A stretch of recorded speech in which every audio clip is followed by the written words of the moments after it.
మీరు చూస్తున్నారు తెలంగాణ సమాచార్. ఈరోజు ఉదయం 11 గంటలకు గంగుల కమలాకర్ గారు, ఏమేళె మరియు మాజీ ఎంపీ వినోద్ కుమార్ గారు తమ పట్టభద్రుల ఓటు హక్కును వినియోగించుకోనున్నారు. వారు కరీంనగర్లోని వాణి నికేతన్ డిగ్రీ కాలేజీలో ఓటు వేయనున్నారు.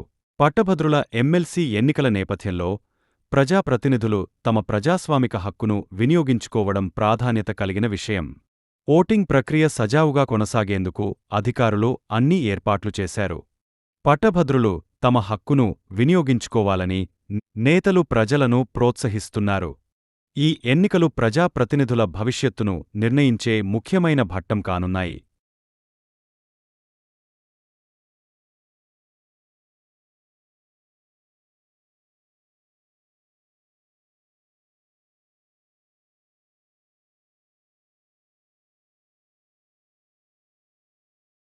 ఈరోజు పట్టభద్రులకు సంబంధించిన ఎమ్మెల్సీ ఎన్నికలలో నా ఓటు మాత్రం ప్రథమంగా ఈసారి వేసుకుంటున్నాను. నేను గతంలో నేను ఓటు రిజిస్టర్ చేసుకోలేదు, ఈసారి ఓటు రిజిస్టర్ చేసుకున్నాను. సో ఈరోజు నా ఓటు హక్కును మొదటిసారి నేను వినియోగించుకున్నాను. నేను ఒక్కటి మాత్రం చాలా 56 నుంచి 57 మంది బరిలో ఉన్నారు. సో వాళ్ళందరూ కూడా ఒకటే రిక్వెస్ట్ చేస్తున్నా, ఎవరు గెలిచినా మొదటి ప్రాధాన్యత ఓటు కానీ రెండో ప్రాధాన్యత కానీ అవసరం మూడో ప్రాధాన్యత కానీ ఎవరు గెలిచినా కూడా వాళ్ళ పార్టీల పరంగా రేపు శాసనమండలిలో వాళ్ళ పార్టీల గురించి ఎక్కువ మాట్లాడకండి. ఏ పార్టీ నుంచి గెలిచిన ఉండగా మేము నమ్ముకున్న పట్టభద్రులు చాలామంది ఉండగా అన్ని పార్టీల వ్యక్తులంగా నేను నమ్ముకున్న పట్టభద్రులను గెలిపించారు. కాబట్టి ఆ పట్టభద్రుల యొక్క డిమాండ్స్ మీద మీరు మాట్లాడి ప్రభుత్వానికి పట్టభద్రుల మధ్యతో ఒక వారధిగా ఉండి వాళ్ళ యొక్క కోరికలు ఎంతో నమ్మకంతో మీకు ఓటేసిండ్రు, వాళ్ళ కోరికలను పరిష్కరించే దిశగా మీరు పోరాటం చేయాలని చెప్పి పార్టీలు ఏదైనా కానీ అన్ని పార్టీల వ్యక్తులు ఒక వ్యక్తి చేస్తే గెలుస్తారు. కాబట్టి సో కామన్ మ్యాన్ ఓటర్ కూడా నేను గెలిపిస్తారు. కాబట్టి మీరు రేపు శాసనమండలిలో గెలిచిన తర్వాత పార్టీ పరంగా కాకుండా వీళ్ళ యొక్క డిమాండ్స్ ప్రకారం కొట్లాడి ప్రభుత్వంతో కొట్లాడి వాళ్ళ యొక్క డిమాండ్స్ పరిష్కరించాలని చెప్పి నా పరంగా నేను అల్టిమేట్గా అందరూ కోరుకున్న ఒకటే, వారు ఎప్పటి నుంచో కోరుకున్న డిమాండ్స్ ఉన్నాయి, కొత్త ప్రభుత్వం వచ్చిన డిమాండ్స్ ఉన్నాయి. కాబట్టి ఆ డిమాండ్స్ నెరవేర్చేందుకు ఈ యొక్క ఎమ్మెల్సీలు పోరాటం చేయాలని చెప్పి నేను వారిని కోరుతున్నాను. క్లియర్గా మా పార్టీ ఇప్పుడైతే ఎవరికి మద్దతు ఇస్తలేదు, న్యూట్రల్గా ఉన్నాం మేము. కాబట్టి వేచి చూస్తాం. మేమైతే న్యూట్రల్గా ఉన్నాం. మా పార్టీ ఎవరికి మద్దతు. మండలి ఎన్నికల్లో గ్రాడ్యుయేట్స్ కాన్స్టిట్యున్సీస్లో ఈరోజు కరీంనగరు, ఆదిలాబాద్, నిజామాబాద్, మెదక్ పూర్వపు ఈ జిల్లాల పరిధిలో ఉన్నటువంటి ఈ కాన్స్టిట్యున్సీ నుండి పట్టభద్రుల ఎమ్మెల్సీ ఎన్నికల్లో మేము పార్టిసిపేట్ చేసాం, ఓటు వేసాం. ఈ పట్టభద్రుల నియోజకవర్గం అనేది బ్రిటిషు పరిపాలనలో ప్రారంభమైంది. ఇది మరి వివిధ కారణాల వల్ల అది ఇంకా కొనసాగుతున్నది. అయితే ఇంతకుముందు మిత్రులు గంగుల కమలాకర్ గారు చెప్పినట్టు పట్టభద్రుల సమస్యలకు పరిమితమై కాకుండా విద్యా విధానం పైన, పట్టభద్రులు నైపుణ్యత పైన ఈ ఎమ్మెల్సీలు గెలవలసిన అవసరం ఉంది.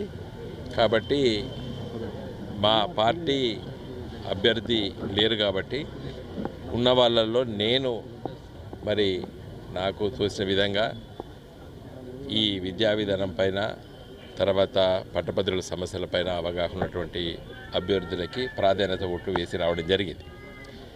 ఏదేమైనప్పటికీ కూడా రానున్న రోజుల తెలంగాణ రాష్ట్రం లోపల ఒక నూతన ఒరవడి లోపల విద్యా విధానాన్ని కొనసాగించవలసిన అవసరం ఉన్నది. దానికి ఈ గెలిచేటువంటి ఎమ్మెల్సీ అభ్యర్థి ఇప్పుడు పోటీలో ఉన్న వాళ్ళు రేపు గెలిచిన తర్వాత పనిచేయాలని చెప్పి నేను ఆకాంక్షిస్తున్నాను. సార్, రీఆర్గనైజేషన్ పేరు మీద ఎమ్మెల్సీ ఎలక్షన్ పక్కన పెడితే రీఆర్గనైజేషన్ పేరు మీద కేంద్ర హోంశాఖ మంత్రి ఒక స్టేట్మెంట్ ఇస్తున్నాడు, తమిళనాడు సీఎం ఒక స్టేట్మెంట్ ఇస్తున్నాడు.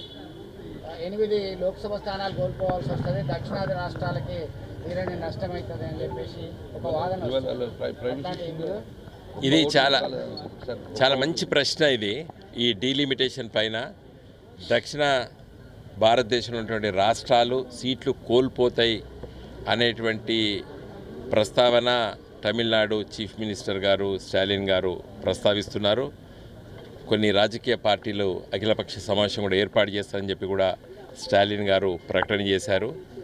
స్టాలిన్ గారు చంద్రబాబు నాయుడు గారు ఏమన్నారంటే ఇంకా ఒక ముందుకెళ్ళి పిల్లల్ని కనాలి మనం, ఎందుకంటే దక్షిణ భారతదేశంలో పట్ల రాష్ట్రాలు జనాభా తగ్గుతుంది కాబట్టి పిల్లలను కనాలని చెప్పి వ్యాఖ్యానాలు కూడా చేశారు. ఏదేమైనప్పటికీ కూడా స్టాలిన్ గారు చెప్పిన మాట దక్షిణ రాష్ట్రాలు పార్లమెంట్ సీట్లు తక్కువైతే అనే విషయాన్ని వారు ఏదైతే ప్రస్తావించారో అది కరెక్ట్. అదేవిధంగా నిన్న అమిత్ షా గారు కూడా ఒక సీటు కూడా పోదు అని చెప్పడం కూడా కరెక్ట్ అంటున్నాను నేను. అంటే కాంట్రవర్సీగా అవపడుతుండొచ్చు. ఇద్దరు కరెక్ట్ ఎట్లయితే వినోద్ కుమార్ అని కూడా మీరు ప్రశ్నించవచ్చు నన్ను.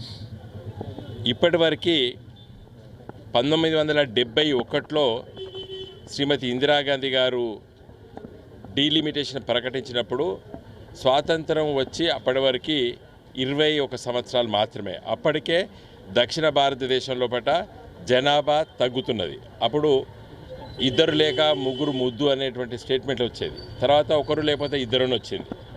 తర్వాత ఒకరే ఉంటే ముద్దు అని కూడా మళ్ళీ వచ్చినాయి, ఏది పిల్లలకు అనడం. అప్పుడే కనుక్కొని ఇందిరాగాంధీ గారు రాజ్యాంగ సవరణ చేశారు.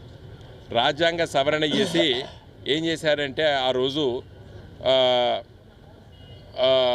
25 సంవత్సరాల వరకు 1971 సెన్సెసే పనిచేస్తే అని చెప్పారు.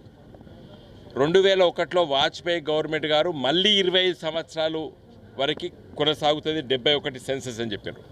నిన్న అమిత్ షా గారి స్టేట్మెంటు తగ్గాయి అనడానికి నేను ఊహించేది ఏంటంటే మళ్ళీ ఒక 25 ఏళ్ల వరకు 1971లో ఏ విధంగా అయితే సీట్లు పంపకాలు జరిగాయో అదే నిష్పత్తిలో కొనసాగుతాయి అని చెప్పడమే అమిత్ షా గారి స్టేట్మెంట్.